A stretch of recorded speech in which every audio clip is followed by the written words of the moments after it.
Rero bakunzi ba JCTV ndabaramukije ndabahaye mwaramutse cyangwa se mwiriwe bivanye naho mwese aherereye. Hanyuma nkuko mubizi turafite utuntu twishi tubaryohera kandi tunezereye turyoshe no kumviriza.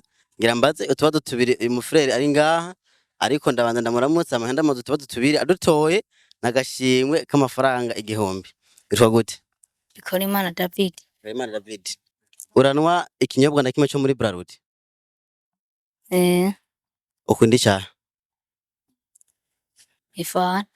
Ukunda ifana? Ifana ujya muri umwe wayo ofise utwinyo tungahe? 25.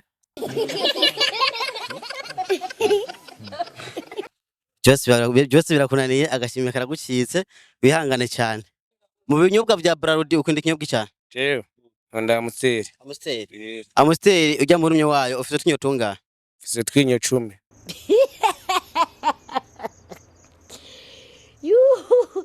Jewe ifana. Ifana?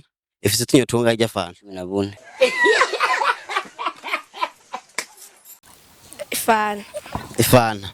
Umurumyo w'ifana ofise utwinyo tungahe? 20. Ya mana mwicu cyangira ni icumu. Ikiyeri. Ukunda ikiyeri? Ikiyeri ujya muri umwe wacu ifise utwinyo tungahe? Wavyumvise ko byabibazo bitajanye n'akagashira. Yego birajanye. Ikiyeri wa mukinwa umufundikizo bawufunduruye ntawondi bawuha ni wenyene bawuha cenye bakagumiza kukikurirako. None ujya muri umwe ofise utwinyo tungahe? Ntatwonzi.